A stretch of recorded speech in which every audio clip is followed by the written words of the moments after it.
Phelan was an early riser, accustomed to greeting the day at the first crow of the roosters, without ever bemoaning her lot in life. How could she, when she had 3 children depending on her, especially after the loss of her husband in a tragic logging accident? Tristan, her 8-year-old and the eldest, would rise with her, eager to lend a hand wherever he could. "Mum, will you be coming home late again today?" Tristan asked with a hint of concern in his voice. "Yes, my dear. With my partner out sick, I have to pick up the extra work," Phelan answered, her tone gentle yet weary. Tristan paused, pondering, before suggesting, "Can I come with you to work? School's out for the holidays, and I'll follow all your instructions." Phelan offered a tender smile. "No, love. You're needed here to look after your homework and your siblings." Tristan was perceptive for his age, deeply attuned to the household's undercurrents. He was eager to support his mother, but Phelan knew his help was more valuable at home, caring for his younger siblings. In the kitchen, Phelan ignited the stove, setting a pot of water to boil for the morning's porridge. Her other 2 children, Dylan and little Aria, were still nestled in their beds. Dylan and Tristan, not her own by birth, were her late husband Raiden's sons from a previous marriage, abandoned by their biological mother for a new life elsewhere. Yet, Phelan never differentiated between them and Aria, her biological child. She showered all her children with unconditional love, never letting Raiden's death diminish her affection for Dylan and Tristan. In her heart, they were all her own, cherished equally and deeply. "We'll make do," Phelan often told herself, looking around the old house with a hopeful eye. "A few repairs here and there, and this place will come back to life. Just need to save up a bit." At a glance, her situation seemed manageable. A steady job at the warehouse, some assistance coming in. But the harsh reality was that money evaporated as quickly as it arrived. With young children prone to illness, Phelan found herself frequently taking time off to tend to their needs, rushing to the hospital more often than she'd have liked. The garden, however, was her small slice of solace. Come summer, it burst into life, its bounty the envy of any onlooker. The soil, rich and giving, yielded harvests so plentiful, one could hardly believe the toil it demanded. Phelan poured her heart and soul into that patch of earth, yet she chose to focus on its rewards rather than the relentless effort it required. A year had passed since Raiden's untimely departure, and Phelan's heart still bore the heavy weight of his absence. Their love had been a thing of beauty, pure and profound, leaving her breathless with its intensity. Raiden had a way of bringing joy into the simplest moments, often surprising her with wild daisies he'd picked on his way home. They weren't grand, but to Phelan, they were everything. She'd lovingly place them in an old vase on the kitchen table, a tender reminder of love's enduring presence. The house that Phelan called home bore a poignant story, tracing back to her teenage years. It was during spring break, just shy of her 16th birthday, that her life took an unexpected turn. With her parents attending a wedding in the city, Phelan had the choice to join them or enjoy her break with friends. Opting for the latter, she anticipated a typical weekend of teenage freedom. However, the tranquility of that decision was shattered the morning her parents were due back. An unexpected call from her Uncle Grant, her mother's brother, set a foreboding tone. It was unusual for him to call. He was the type to visit in person rather than reach out by phone. His words were few, laced with an affection that felt out of place, leaving Phelan with an unsettling feeling in the pit of her stomach. Her unease proved to be a grim premonition. Shortly after, 2 police officers appeared at her doorstep, their presence silent, yet heavy with unspoken sorrow. The car ride to the station was engulfed in silence, the officers' somber expressions mirroring the dread building within Phelan. At the station, the sight of Uncle Grant, tears streaming down his face, confirmed her worst fears. Without understanding the full extent of the tragedy that had unfolded, Phelan was drawn into a shared grief, her tears joining his in a moment of profound loss. The details were yet to come, but in that instant, the foundation of her world began to shift. A police officer gently approached Phelan, breaking the devastating news that her parents had perished in a collision with a truck carrying a massive steel coil. The accident occurred because the coil's chains were inadequately secured, causing the load to shift and the truck to lose control on a turn. While the truck driver sustained only minor injuries, her parents were not as fortunate. In the aftermath, Phelan was engulfed in a numb sadness, her gaze often fixed blankly on the walls or the floor. The world around her, a blur.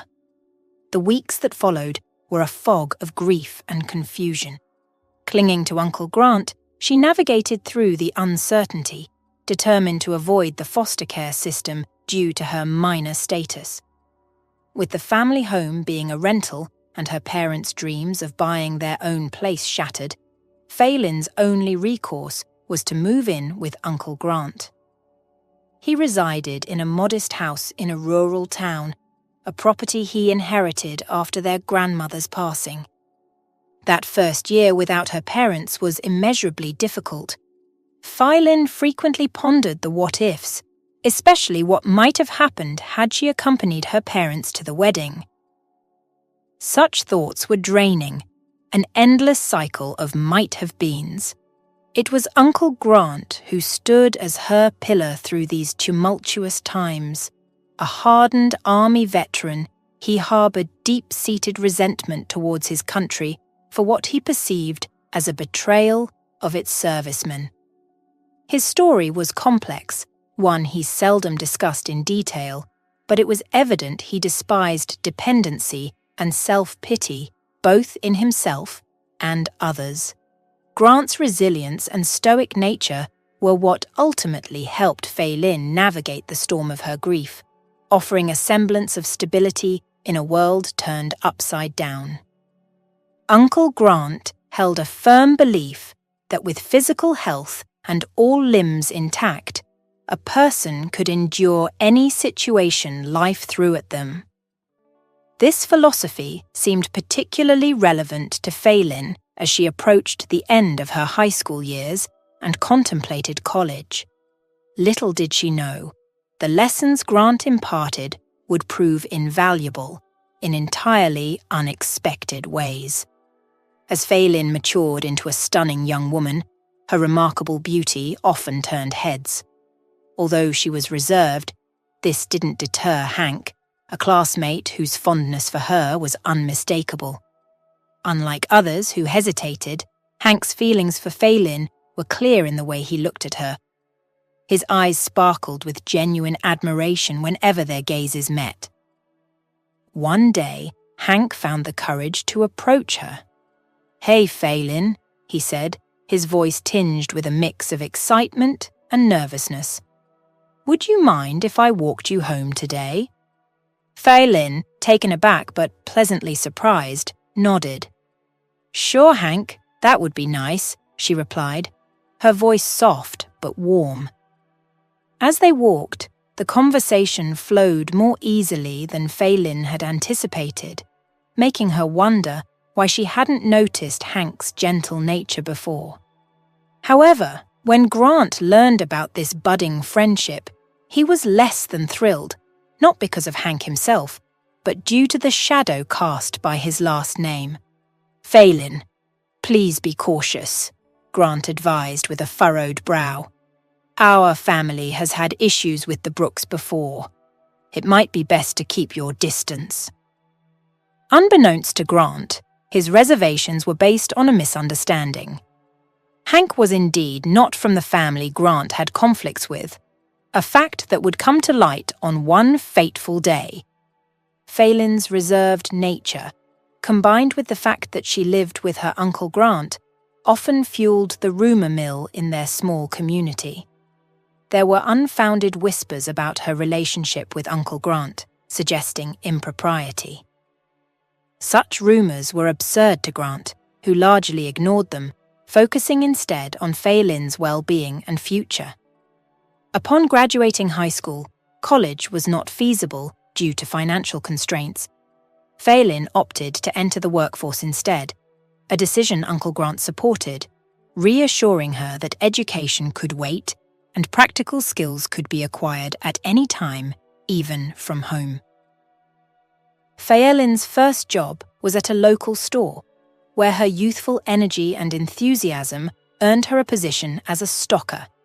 She thrived in the active role, appreciating the constant movement and demands of the job. Life settled into a routine of work and home for Phelan. Uncle Grant, mostly a homebody, devoted himself to his backyard garden, which provided nearly all his needs, negating the necessity for store-bought produce. This simple, self-sufficient lifestyle was a testament to the principles he lived by. For Phelan, the years passed in a blur of monotony, marked by the daily commute to work and quiet evenings at home.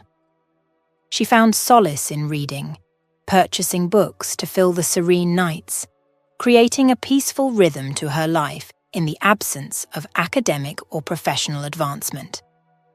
Her male colleagues at work often showered her with compliments, vying for her attention, but she remained largely indifferent to their advances. Her transition to the night shift as a stocker suited her even better. With fewer people around to distract her, she could focus on her work and enjoy the solitude. This new routine, working through the night and returning home in the early hours, became a comfortable rhythm for her life. Her interactions with Uncle Grant were sparse. They seldom engaged in deep conversation. Yet Phelan harbored a profound sense of gratitude for all he had done for her. She often wished to express her thanks verbally, but Grant's reserved nature led her to show her appreciation through actions instead, like preparing a special meal or meticulously ironing his clothes. Grant, for his part, could be curt and dismissive of her gestures, insisting he was fully capable of looking after himself, a trait undoubtedly reinforced by his military background. Despite his gruff exterior, Grant was fundamentally a guardian figure to Phelan, ensuring her well-being as a tribute to the love he held for his late sister. Grant, an early riser, had a habit of brewing fresh tea in anticipation of Phelan's return from her night shift. One morning, however, Phelan was unexpectedly delayed.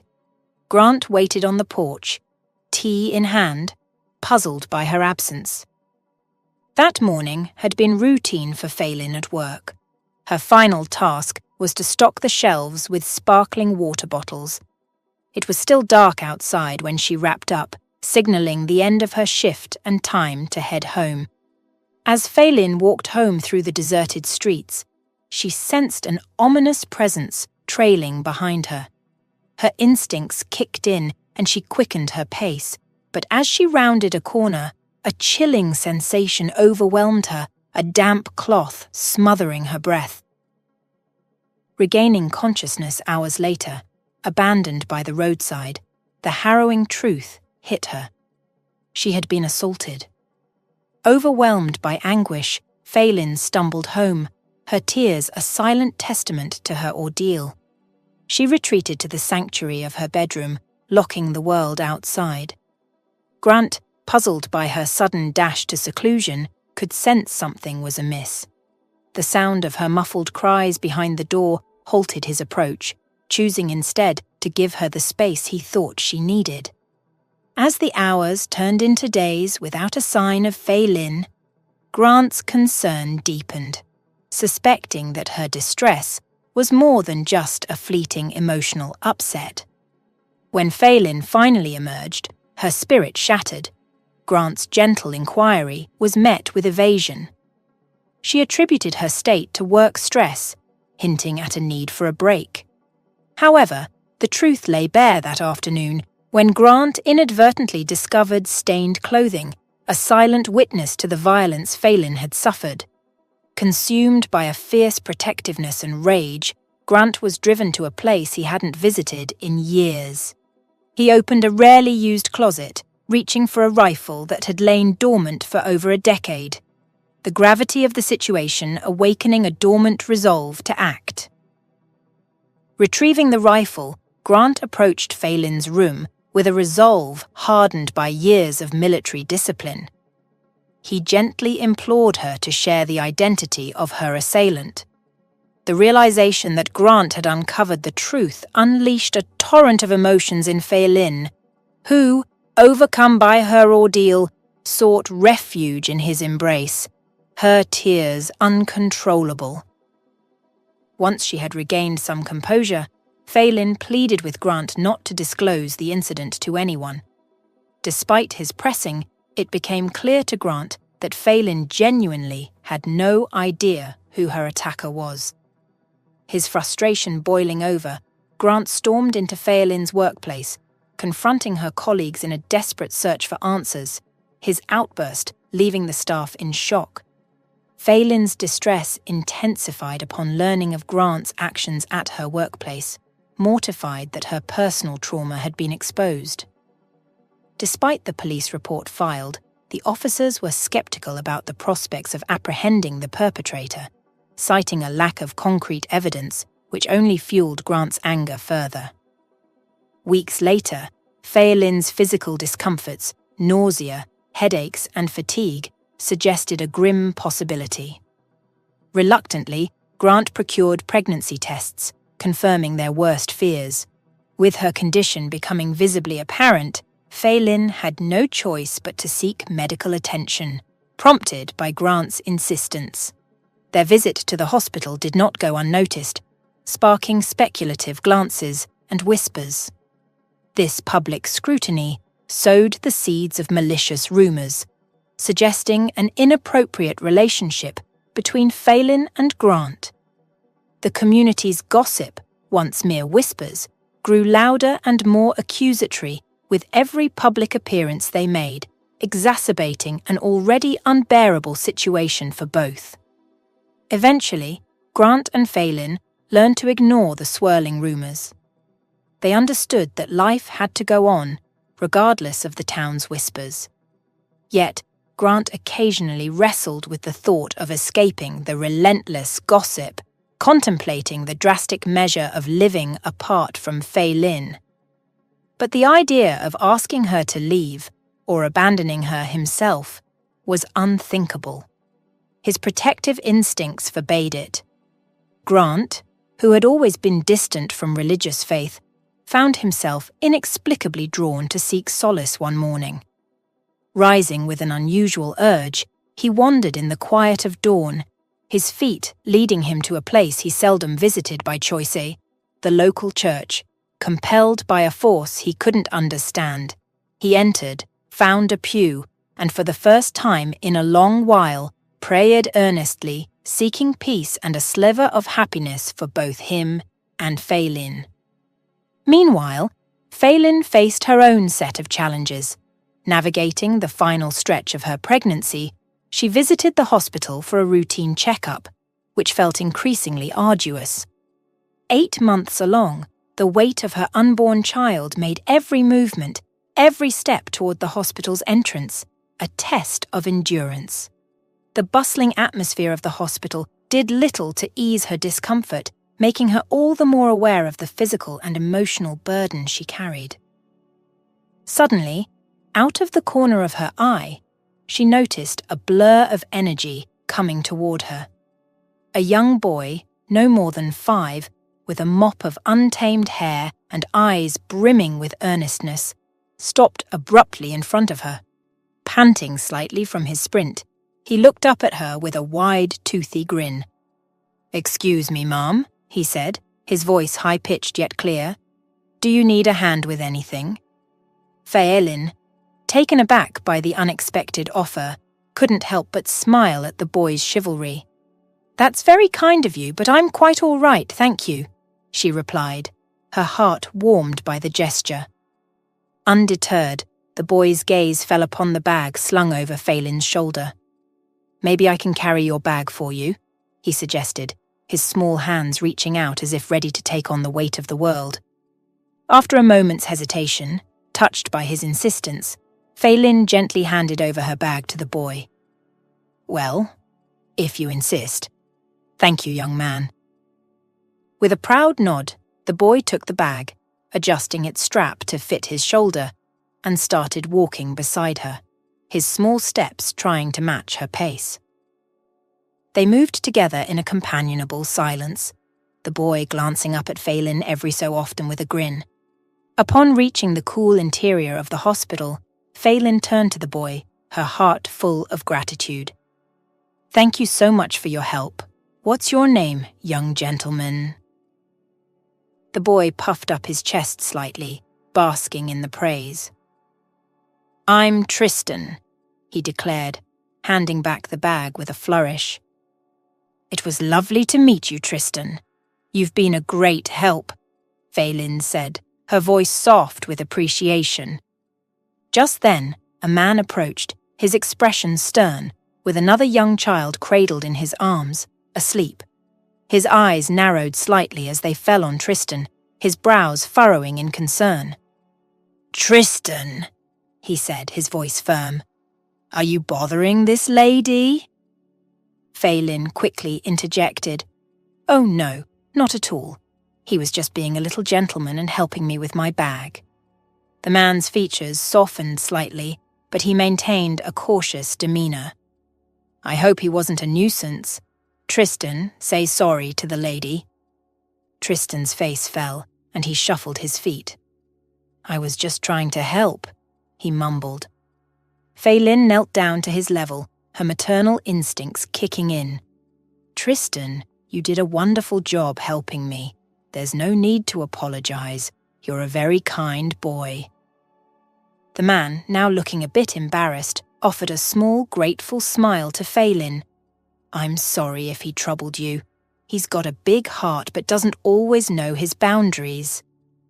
"No trouble at all," Phelan reassured, standing up. "It was a pleasure to meet both of you. Take care, Tristan. Keep being the kind young man you are." With a final wave to Tristan and a nod to the man, Phelan turned and made her way to her appointment, her spirits lifted by the unexpected kindness of a young boy. As Phelan settled into the somewhat uncomfortable waiting room chair, her mind kept drifting back to the man and the two children, especially the little one cradled in his arms. Concern etched deep in her heart. She couldn't shake off the feeling that there was more to their story than met the eye. And when her name was finally called, she greeted her doctor with a warm, albeit distracted, smile. As they went through the usual motions of her checkup, Phelan's thoughts were elsewhere. Seizing a quiet moment, she decided to ask her doctor about the family she had encountered earlier. "I couldn't help but notice a man with two young boys earlier. The younger one seemed to be asleep. I just wondered, is everything okay with them?" Phelan asked, her voice tinged with concern. The doctor's expression softened, and he took a moment before responding, a sign that the story he was about to share was not an easy one. That was Raiden and his sons. Unfortunately, he is undergoing a tough battle with cancer and is here for his chemotherapy sessions. It's been a challenging journey for them. Phelan's hand instinctively went to her chest, her heart aching at the revelation. The struggles of the family, particularly the strength and resilience it must take for a single father to face such a daunting challenge while caring for two young children, deeply moved her. The older boy, Tristan, tries to help out as much as he can. He's quite mature for his age, always looking out for his father and little brother. the doctor continued, admiration evident in his voice. "If you don't mind me asking, what about their mother? Is she around to help out?" Phelan inquired, hoping for some silver lining in the family's plight. The doctor's expression turned somber, and she paused before answering, indicating the delicacy of the situation. "It's a bit of a sad story, I'm afraid. Sandra left the family when the youngest was just a year old. She decided to start a new life with someone else, leaving Ryden to care for the boys on his own." This new piece of information made Phelan's heart sink even further. The thought of the father facing his illness while single-handedly raising 2 children, compounded by such a profound betrayal, was heart-wrenching. It's been tough on them, no doubt. Ryden has shown incredible resilience and love for his sons, but it's a lot for one person to bear, the doctor added, his voice laced with empathy. As Phelan returned home, the weight of the Thompson family's story heavy on her heart, she found herself enveloped in a wave of nostalgia and longing for her own family. She shared the story of the Thompson family with Grant and was curious if Grant knew anything about them. "Ah, Ryden Thompson. Yes, I know of him.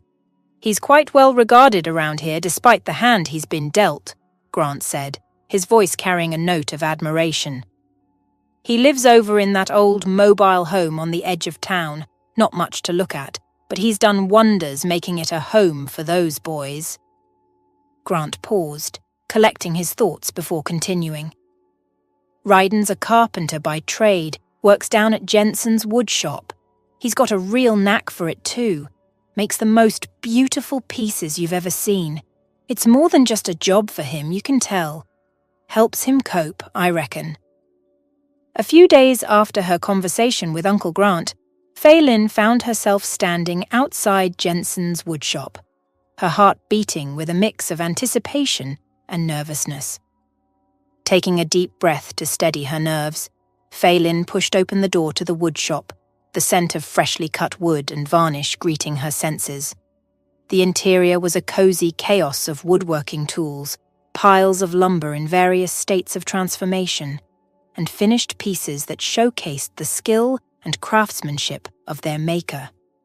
She wandered through the shop, admiring the workmanship of the pieces on display, until she found Ryden busy at his workbench, his focus completely absorbed by the piece he was crafting.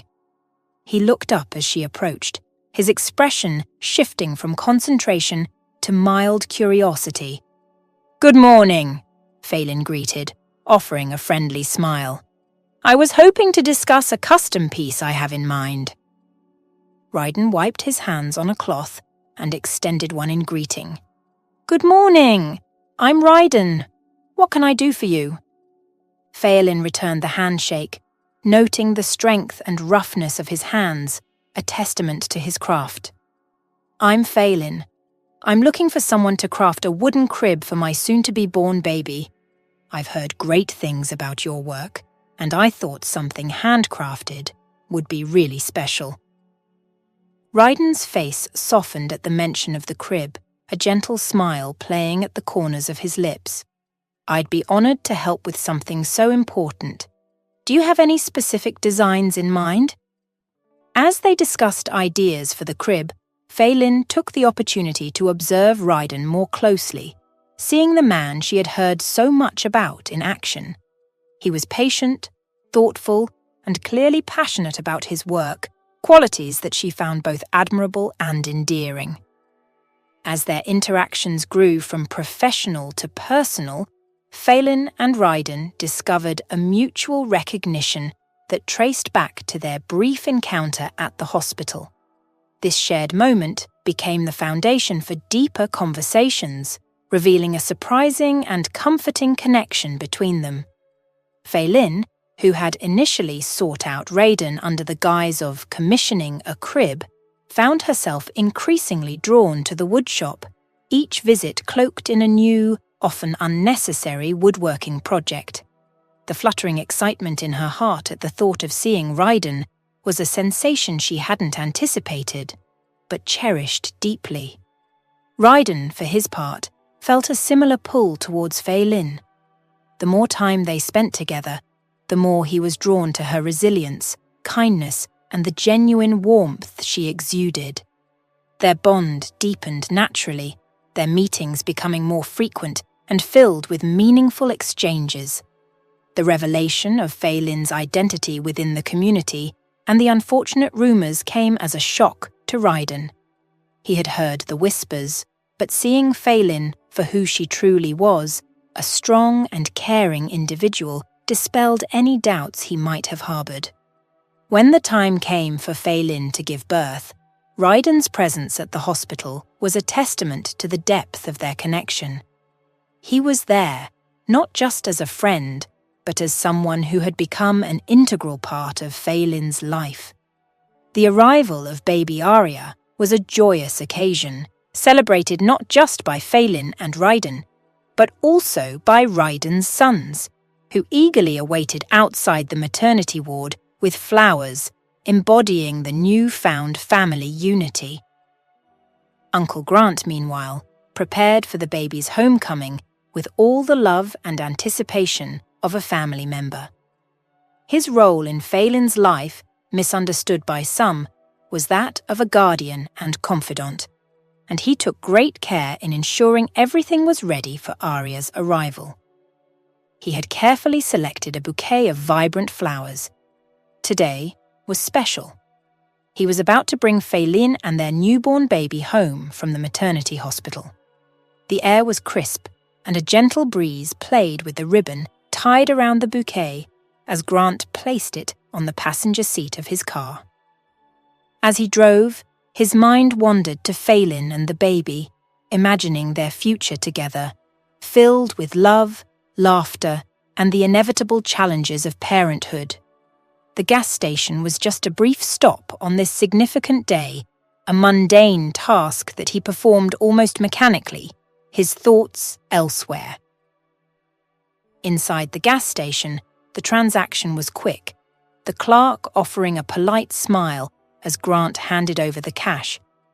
Stepping back outside, the sound of the pump clicked in rhythm with his thoughts. It was a moment like any other until the harsh words cut through the air, shattering his reverie. "Look, it's that guy who sleeps with his niece." The words hit Grant like a physical blow, the vile accusation igniting a fire of anger within him. He had heard the rumours before, whispers and snickers born out of malice and ignorance. They didn't know the truth. Without a word, Grant turned toward the source of the venomous words, his fists clenched at his sides. He saw them, a group of men, smirking, unaware of the storm they had just unleashed. In that moment, Grant was consumed by a fury he had never allowed himself to express. He moved with a purpose, his actions swift and decisive. The first punch landed with a satisfying thud, the impact sending one of the men staggering back.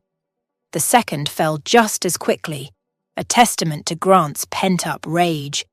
But it was the last one, the instigator, who bore the brunt of Grant's wrath. As he stood over the man, his breath ragged, his knuckles bruised, Grant felt a wave of exhaustion wash over him. The immediate rush of adrenaline faded, leaving behind a hollow victory. He knew this wasn't him. He wasn't a man who solved problems with his fists. He was better than this, better than the lies and the hatred. With a heavy heart, Grant turned away from the scene, the whispers of his conscience reminding him that this wasn't the answer. The flowers, once a symbol of joy, now seemed a poignant reminder of the beauty and fragility of life. Grant knew that he would have to face the consequences of his actions, but in that moment, all he wanted was to hold Fei Lin and their baby, to reassure them that no matter what the world threw their way, they would face it together, with love as their shield. The hospital's sliding doors parted, revealing Fei Lin, radiant yet weary, cradling her newborn with a tenderness that filled the air. Ryden, flanked by Tristan and Dylan, stepped forward, their arms laden with blossoms, each petal a silent witness to the new life and the unity it heralded. Uncle Grant, a few paces away, held his own bouquet, a soft smile gracing his lips, his presence a steadfast pillar in the tapestry of their lives. The evening air was filled with the clinking of dishes and the low murmur of familial conversations as they gathered around the dinner table. Laughter and light banter wove through the room, a celebration of life's simple yet profound moments. As the night deepened and the little one's needs beckoned Phelan away, the boys trailing behind her in a parade of youthful curiosity, Grant and Ryden found themselves alone on the porch. The world outside seemed to hold its breath, the only sound the distant chirping of crickets and the soft rustle of leaves. "Grant, what happened?" Ryden finally broke the silence, his voice tinged with concern. Grant sighed, the weight of his decision pressing down on him. It was nothing at first, just words thrown around at the gas station, but things escalated quickly. I lost my temper, Ryden. Ryden's brow furrowed, understanding dawning. The Brooks boys, they've always been trouble. But leaving tonight, Grant? Is that really necessary? Grant looked out into the darkness, his gaze distant. It's not just about what happened today. It's the culmination of everything. I can't risk bringing that kind of danger around Phelan and the baby. They're too important. Ryden leaned forward, clasping his hands together. And what about you, Grant? You're important to them too. We can handle this together. Grant shook his head, a sad smile on his lips. This is different, Ryden. I've made up my mind, but I need you to promise me something. Anything, Ryden replied without hesitation. Take care of them. You're the backbone of this family now. I trust you more than anyone else to keep them safe and happy. Ryden's voice was steady, resolute. You have my word, Grant. I'll protect them with everything I've got. The two men stood, their silhouette framed against the soft indoor light, a silent testament to the promises made and the challenges that lay ahead. As they turned to go back inside, the air between them was filled with an unspoken understanding, a mutual respect that would endure the trials of the night and the uncertainties of tomorrow. Phelan stood on the precipice of yet another profound change in her life. This time, the stakes were deeply personal as her only remaining family member, Uncle Grant, made a monumental sacrifice. In a selfless act of love, he decided to relinquish his quaint home and the life he'd built in their small town. This wasn't just a move, it was a gesture to cleanse Phelan's tarnished reputation and offer her a fresh start. Uncle Grant's hope was that by stepping aside, he would pave the way for Ryden and his two sons to fill the void in Phelan's life, fostering a new, unconventional family unit. True to Uncle Grant's wishes, a dramatic shift occurred almost immediately. The very next morning, Phelan awoke to a world subtly altered by her uncle's departure.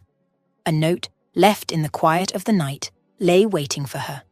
In it, Grant had penned a few final words, a mixture of farewell and reassurance. Notably absent were any means of reaching him, no address, nothing. He expressed a belief that separation, devoid of strings, was for the best, for him, for Phelan, and for the budding family he hoped she would form with Ryden and his sons. With Ryden's arrival, life for Phelan and the children significantly improved. They started planting a garden and fenced off their property, which was necessary since the wild animals would sneak in and damage the cucumber and tomato patches. Ryden was respected in the village, primarily for his hands, he had an uncanny ability to craft something useful out of what seemed like mere junk. Phelan, with her gentle eyes and warm smile, had finally let her guard down, allowing the tranquility of her surroundings to seep into her soul. Together, with their 2 young boys and a baby girl, they had woven a tapestry of love and laughter that filled their cozy home. It was a crisp autumn morning when the leaves painted the ground in shades of amber and gold, that Rydon, with a slight tremor in his hands, opened the letter that would once again test the bounds of their resilience. Phelan watched from the kitchen window, a sense of foreboding knotting her stomach as she noticed the colour drain from Rydon's face. "What is it, love?" Phelan's voice was laced with concern as she approached him, drying her hands on her apron. Rydon looked up, his eyes a tumultuous sea of emotion. "It's the doctors. They've found something. It's metastasized, Phelan." The words hung heavily in the air, a sombre echo of the battles they had fought before. Phelan felt her heart plummet, a silent scream lodged in her throat. She reached out, her hand finding Rydon's, their fingers intertwining as if to brace against the storm that loomed on the horizon. "We'll get through this, Rydon. We've faced down our demons before," Phelan whispered. Rydon squeezed her hand, the unspoken fears and hopes mingling in the silence that enveloped them. "I know, Phelan. It's just, I thought we were past all this. I thought we'd finally found our haven." The children, sensing the shift in the air, came bounding into the room, their laughter a stark contrast to the gravity that had settled over their parents. Phelan forced a smile, her maternal instinct shielding them from the storm that raged in her heart. "Everything's going to be okay, kids. Why don't we go outside and play in the leaves?" Her voice was a melody of strength and tenderness, a lullaby to the fears that threatened to overwhelm them. As the family stepped outside, the crisp air and the golden hue of the autumn leaves seemed to cast a spell of momentary forgetfulness over their worries. Rydon and Phelan watched their children play, their laughter a balm to their wounded spirits. In the quiet of the night, when the world seemed to stand still and the stars watched over the earth with a gentle glow, Rydon's spirit took flight. It was a peaceful departure, one that carried the grace of unspoken goodbyes and the silent promise of a love that transcends the confines of the mortal realm. Phelan, her heart intertwined with Rydon's and his son's, felt the shift in the fabric of their lives even before the dawn broke, a silent acknowledgement from her soul to his as he embarked on his journey to the beyond. The days that followed were a blur of tears, soft whispers of remembrance, and the heart-wrenching beauty of a family coming together in the face of profound loss. Phelan, with her heart heavy with grief, became a pillar of strength for the 2 boys, who looked up to her with eyes filled with the innocence of youth and the shadow of their shared loss. One evening, as the sunset painted the sky in hues of orange and purple, Phelan gathered the boys and Arya around the fireplace, the crackling of the fire a comforting backdrop to the conversation she knew they needed to have. "Kids," Phelan began, her voice soft but steady, "I know that the world seems a little darker right now, a little more uncertain. But I want you to know, more than anything, that I am here for you. Always." The boys, their eyes wide and attentive, nodded, the weight of their father's absence a tangible presence in the room. "Your dad, Rydon, he was a remarkable man. Though he may not be with us in the way we're used to, his spirit, his love, it's all around us." Phelan paused, her gaze lingering on the boys, seeing so much of Rydon in their expressions, in the tilt of their heads, in the way they listened with rapt attention. I may not have given birth to you, but you are my children in my heart, in every way that counts. I promise to honor Raiden's memory by loving you, by being there for you through every high and low, through every joy and every challenge. You are my family, and that bond, it's unbreakable." The boys, moved by Faeline's words, leaned into her embrace, their small arms wrapping around her with a trust and love that spoke volumes. Absently stirring the porridge, Faeline's thoughts drifted back to the happiest years of her life, and quiet tears began to fall. Thankfully, Tristan was preoccupied with his morning tasks and didn't catch sight of his mother's silent sorrow, sparing her the need for explanations. "All right, sweetheart, the porridge is ready," Phelan managed to say, regaining her composure. "Could you help out by feeding Arya this morning? And could you gently remind Dylan that leaving more than half his porridge uneaten means no treats later?" "Of course, Mom, why worry?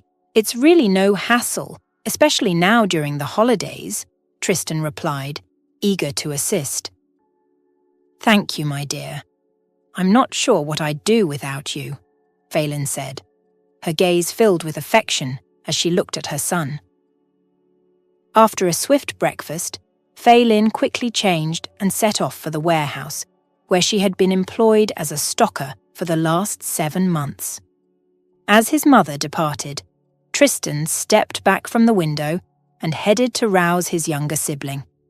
"Time to get up, sleepyhead, or you'll miss out on the day's adventures," he coaxed. Dylan cracked open one eye, then the other, reluctantly accepting the inevitable, as his brother's persistent nudging left no room for further slumber. He cherished the summer days, warm, with the garden brimming with berries and fruits. It was his idea of paradise. "All right, let's freshen up, grab a quick bite, and head out while the little one's still in dreamland," Tristan proposed, nudging his brother along. With a sleepy nod, Dylan trudged to the sink. Soon he was sitting across from Tristan, eagerly devouring the aromatic porridge. Having consumed about half, he glanced at Tristan, who had done the same. Without a word, Tristan combined the leftovers onto one plate and tucked it into a canvas bag, ensuring it was discreetly packed. With a shared glance, the boys set off towards the forest, where a little hungry creature awaited them, a wolf cub they had stumbled upon a week earlier while berry picking and had named Grey. This secret forest friend became an exclusive bond between them, a secret closely guarded from everyone else. Arya, their sister, noticed their frequent morning disappearances, but assumed they were off foraging, given the berries and mushrooms they brought back. Even Faeline, engrossed in her own routines, remained oblivious to her son's clandestine escapades. Today, with Tristan leading and carrying the canvas bag filled with simple provisions for Grey, they hurried along, mindful of the impending storm. "We need to pick up the pace, Dylan. Those lightning flashes mean we might get caught in the rain. Thankfully, we built that shelter for Grey just in time." "It's humble, but it's something," Tristan observed, concern lacing his voice. Dylan glanced upwards and couldn't help but agree with Tristan. The sky looked like a vast expanse of grey fabric, akin to the cloth used to drape over a birdcage at dusk. The urgency of their mission spurred them to quicken their steps, hoping to beat the imminent downpour that threatened to unleash a deluge upon the earth. Back at the warehouse, Phelan had just arrived. "Look who decided to show up!" a raspy voice greeted her sarcastically. Phelan turned to find Wyatt, the owner of the warehouse, eyeing her with a mix of annoyance and curiosity. "Morning, Wyatt. I apologize for the delay. It took a bit longer to get the children ready today," she offered, mustering a polite smile despite the discomfort. Wyatt scrutinized her with a disdainful smirk before beckoning her over with a dismissive wave. Phelan, feeling a chill run down her spine, moved towards him with hesitant steps. With a snort, Wyatt's expression softened into a deceitful grin. "Phelan, I've been going over the inventory reports and it seems we're short a few boxes. Any insights on that?" Phelan felt a lump form in her throat. "Wyatt, that's not within my purview. I'm here to stock the shelves with whatever is provided." Wyatt's gaze narrowed, studying her as if she were a specimen under a microscope. "I'm inclined to believe there's more to this story." "And what might that be?" Phelan pressed, sensing the conversation veering into troubling territory. Wyatt leaned in, his tone dripping with insinuation. "It appears someone's been pilfering goods from the warehouse, and at the moment, you're my prime suspect. After all, you're a widow with 4 kids to feed. Wouldn't that tempt you to take something and sell it on the side?" Tears sprang to Phelan's eyes, her voice quivering with indignation. "Are you suggesting that my circumstances make me a thief, Wyatt? How dare you involve my children in such baseless accusations?"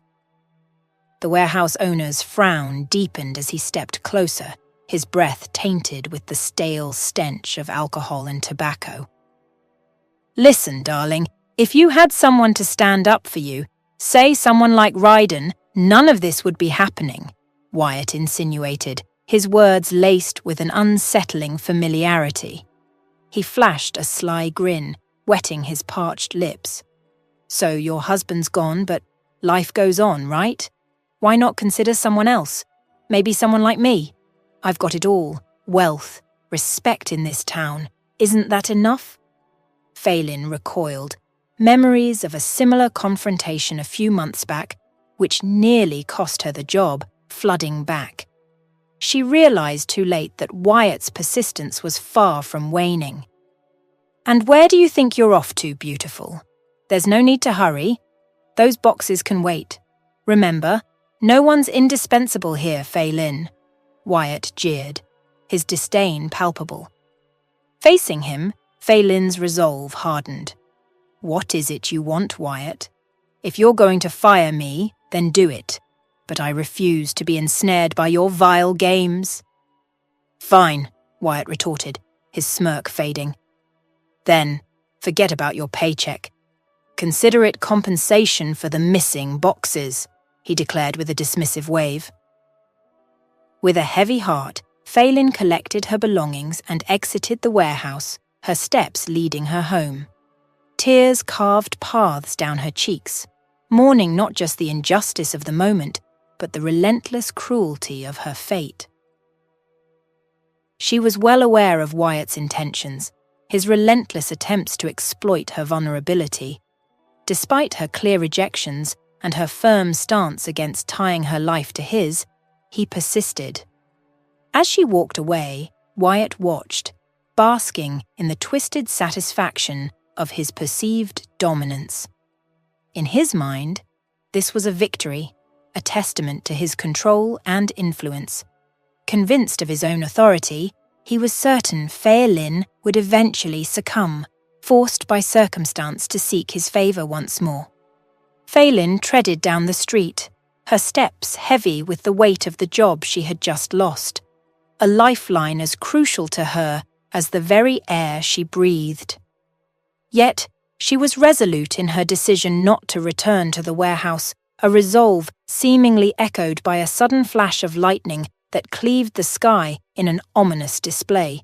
Quickening her pace, she hoped to reach the sanctuary of her home before the impending storm unleashed its fury.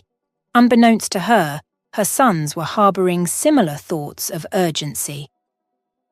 At the forest's fringe, Tristan and Dylan scanned the area for any sign of Grey, their wolf cub friend, who was mysteriously absent.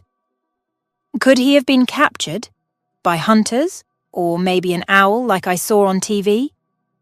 Dylan's voice trembled with concern. Tristan surveyed the surroundings, noting the undisturbed state of Grey's den. "It doesn't look like anyone's been here." See how the branches are still intact?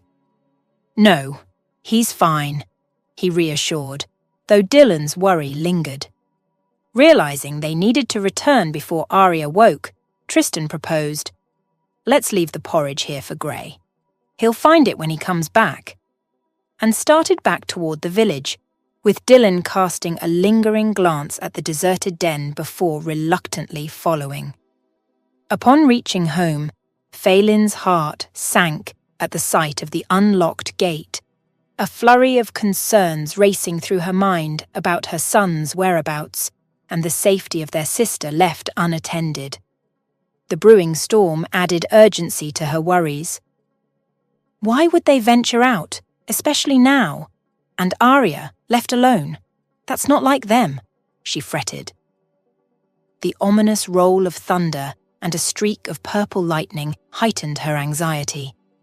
Entering the house, the absence of Tristan's sneakers and Dylan's sandals from the worn shoe rack confirmed her fears, leaving her to ponder their recklessness amid the gathering storm.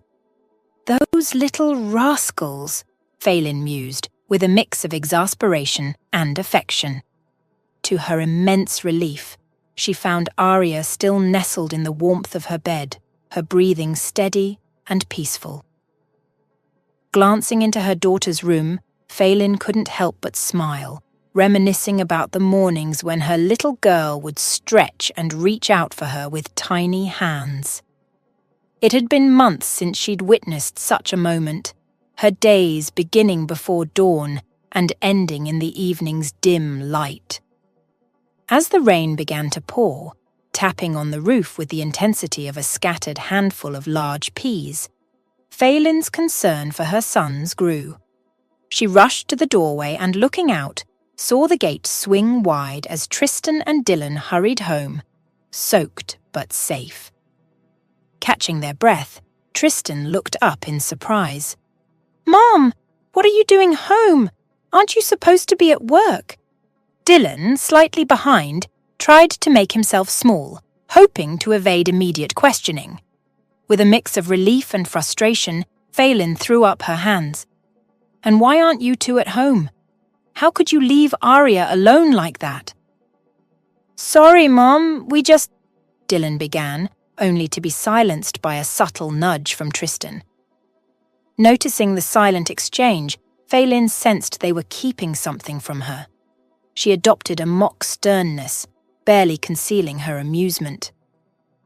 "All right, my little adventurers, are we going to share the truth, or are we playing secret agents today?"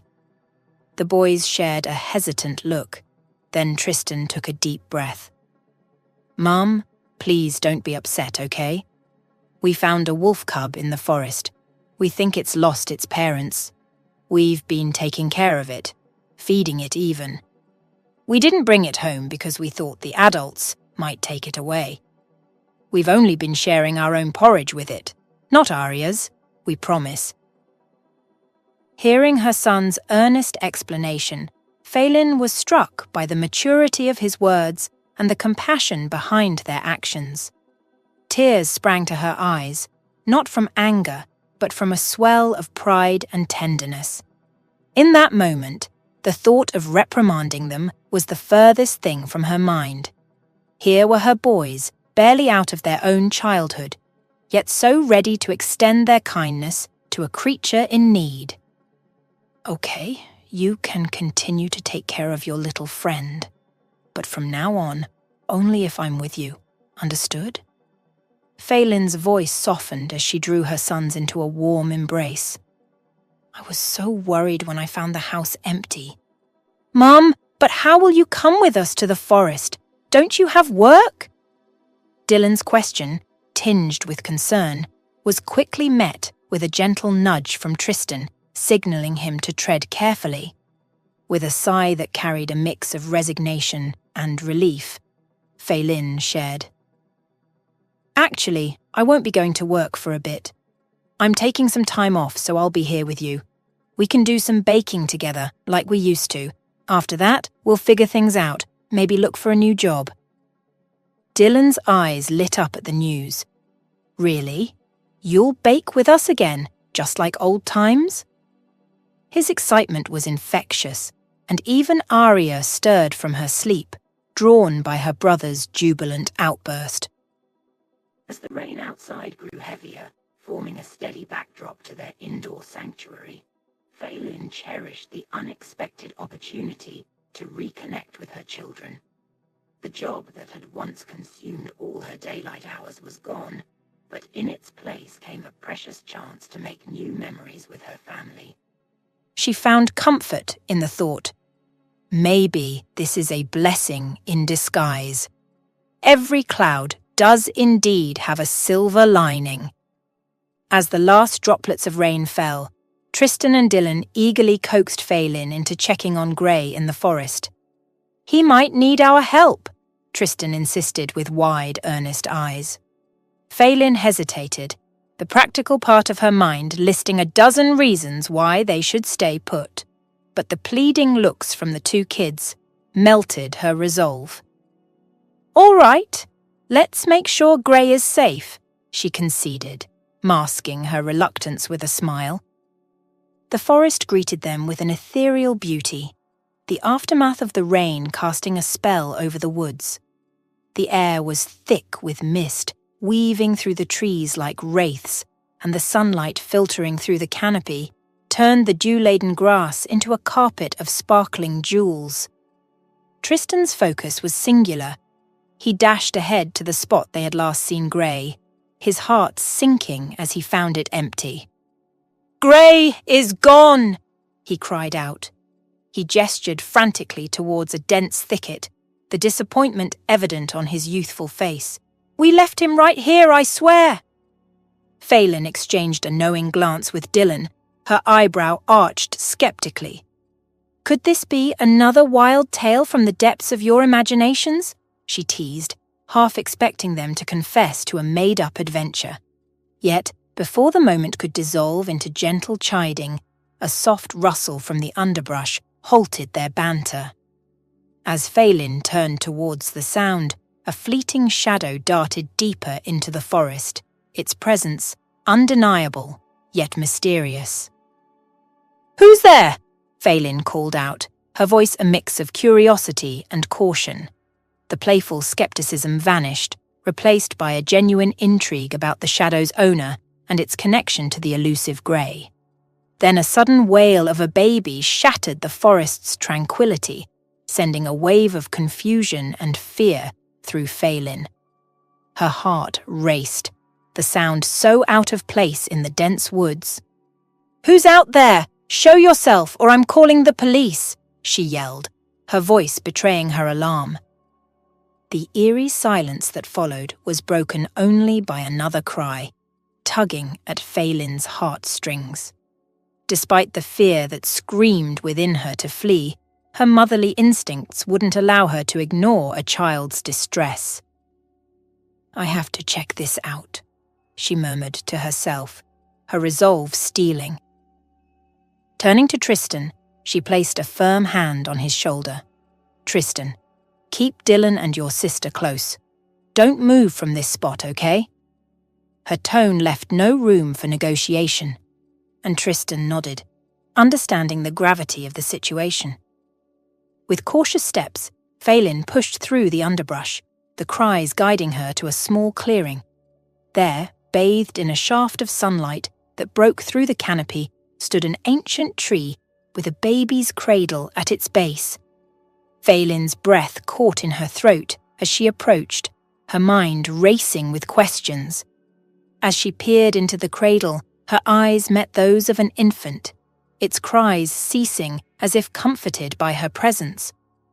Without a second thought, Phelan scooped up the cradle, her protective instincts in full force.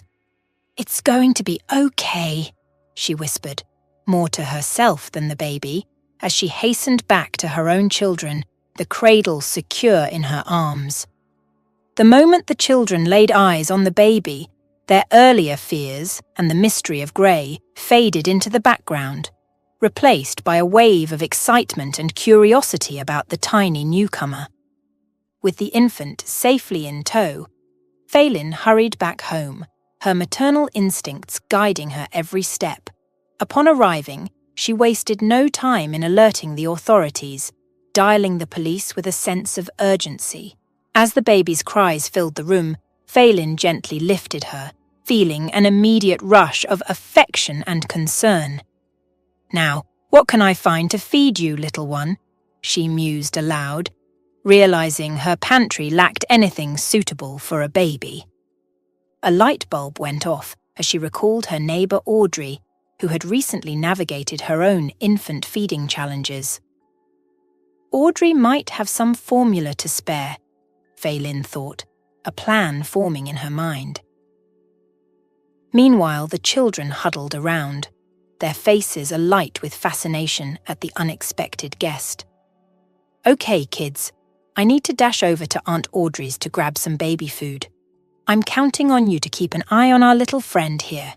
Tristan, you're the captain now," Phelan instructed, with a mix of seriousness and warmth before hurrying out the door. Returning in record time, Phelan cradled the baby, gently feeding her with the borrowed formula, a sigh of relief escaping her lips as the infant began to settle. But their moment of calm was abruptly pierced by the sound of sirens approaching. Expecting a routine response, Phelan was taken aback as not one, but a flurry of police cars swarmed her home, the flashing lights casting an eerie glow through the windows. The sudden commotion suggested that this was far from a simple case of a lost child. An officer stepped out from the lead car and approached Phelan's door, his partner close behind. With a calm yet authoritative tone, he inquired, "Where's the child? And who else is inside with you and the children?" "It's just us," Phelan responded, her voice laced with confusion. The officers shared a brief look before stepping into the house, their movements efficient as they conducted a thorough search, ensuring no one else was concealed within. "Officer, please understand, we're not harboring anyone.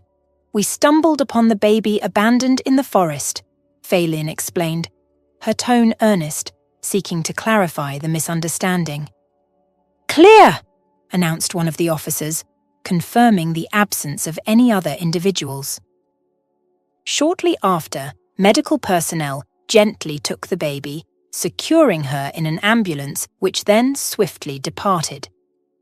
Phelan later learned the heart-wrenching truth that the infant had been reported missing just a few hours earlier, casting a solemn shadow over the day's earlier events.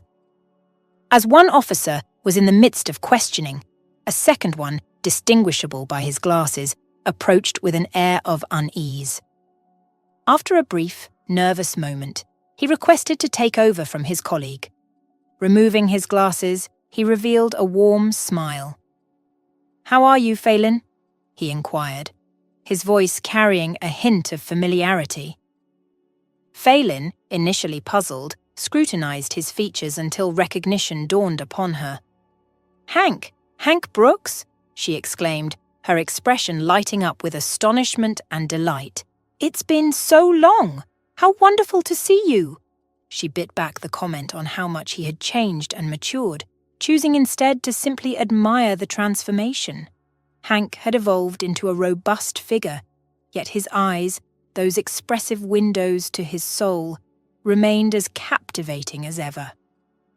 "It's been ages," she remarked, the nostalgia evident in her voice. Hank nodded, sharing a slice of his life. "I've been away at the academy, then stationed elsewhere. I only transferred back here last month." As the police wrapped up their procedures, they arranged for Phelan to revisit the location where she had discovered the baby the following day. Hank Brooks took a personal interest in the case, though his focus seemed less on the investigation, satisfied with the baby's safe return to her parents, and more on rekindling his connection with Phelan. Years had not dulled Hank's feelings for her, his affection as palpable as ever. Phelan couldn't help but notice Hank's newfound reserve, a stark contrast to his earlier demeanour, speaking volumes with his silence. The discovery of a pair of gloves near the scene provided an unexpected lead in the kidnapping case. Without this fortuitous find, the police had little to go on. The following day, Hank paid another visit, bringing sweets for the kids, a gesture that warmed Phelan's heart. As they sat on the porch, engaged in conversation, Hank shared updates on the sluggish progress of the investigation. He casually mentioned finding a pair of gloves, showing Phelan a photograph of the evidence, indicating it was one of the few leads they had. The sight of the gloves triggered a flash of recognition in Phelan. She remembered seeing the same brand at the warehouse where she worked, exclusively used by her boss.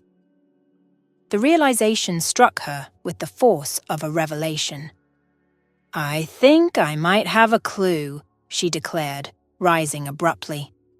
Hank, intrigued and slightly amused by her sudden enthusiasm, asked, "A clue about what?" Phelan quickly explained her connection to the gloves.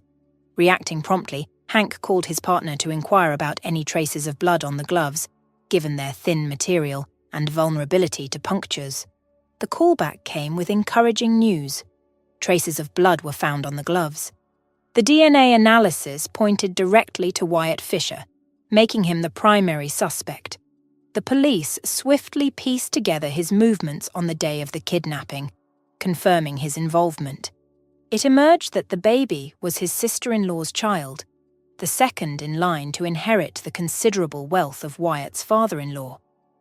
Motivated by greed, Wyatt had hoped to redirect the family fortune solely to his own offspring, unveiling a motive as old as time. Wyatt faced serious charges, including kidnapping and an alleged attempt at murder. In a strategic move, his legal team negotiated a plea deal that significantly reduced his potential sentence. Recognizing the opportunity to minimize his time behind bars, Wyatt promptly accepted the offer and pleaded guilty.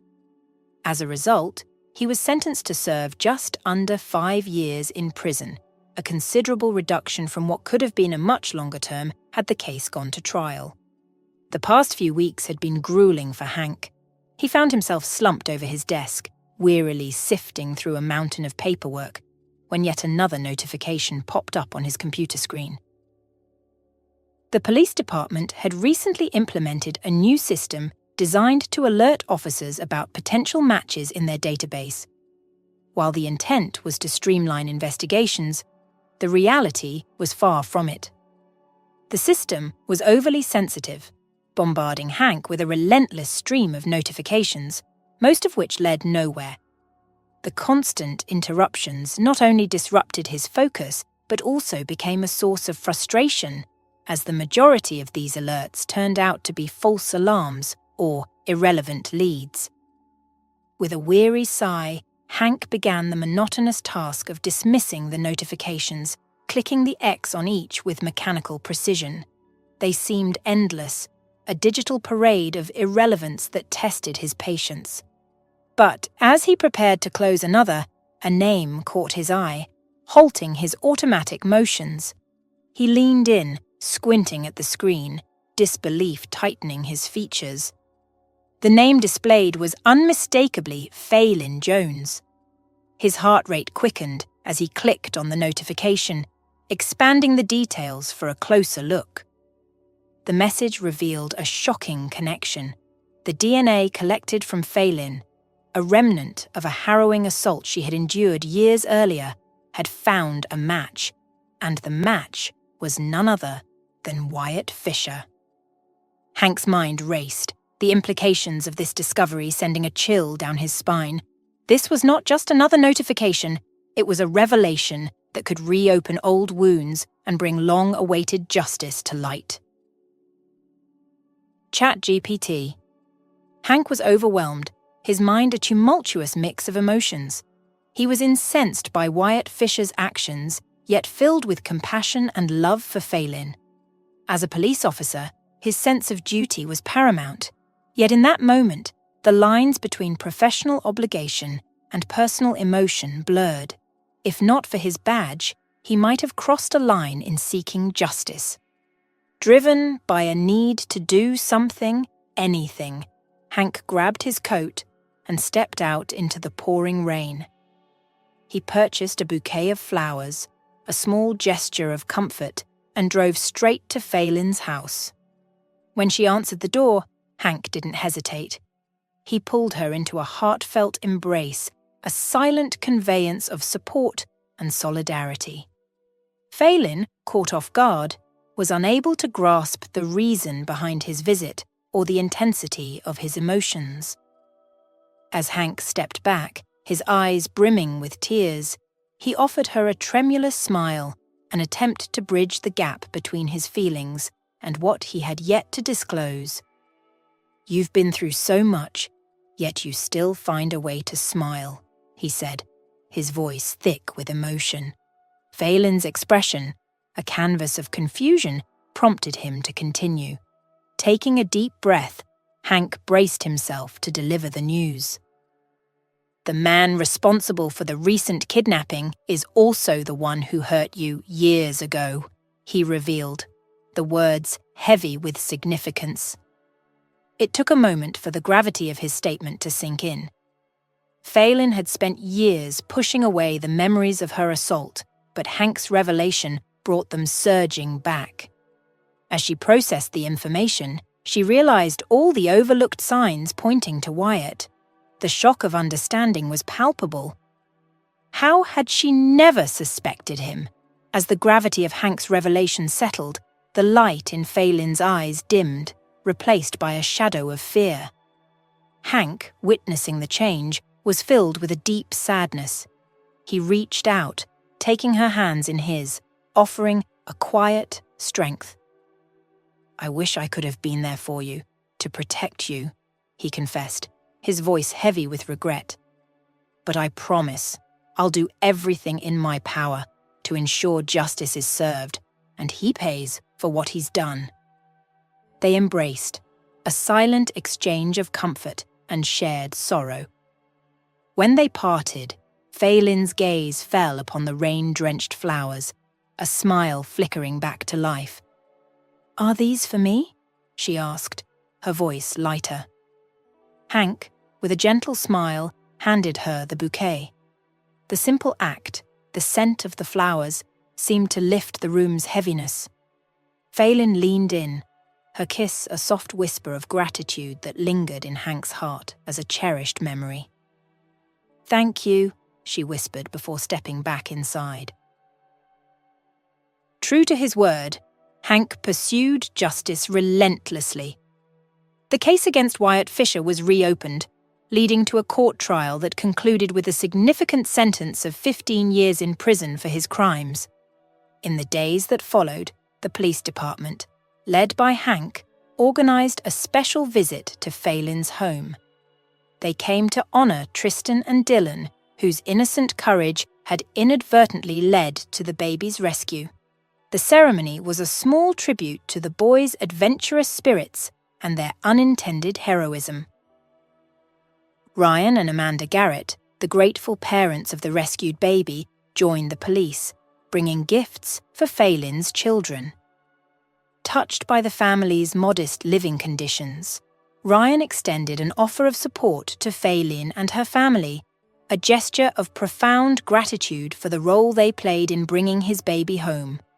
Ryan Garrett's generous offer paved a new path for Phelan, providing her with a stable job at his farm and the opportunity to further her education. The children too benefited, receiving everything they needed for school. Hank watched the unfolding generosity with a contented smile. As the excitement died down and normalcy returned, the boys busied themselves with their new toys, their joy infectious. Phelan looked on, her heart full, as Hank, having finished his shift, decided to stay. He lent a hand with the toys, engaging with the children in their play. Phelan retreated to the kitchen, preparing dinner, her heart warmed by the laughter and chatter outside. This afternoon felt like a turning point, a cozy, joyful moment amidst the chaos of life.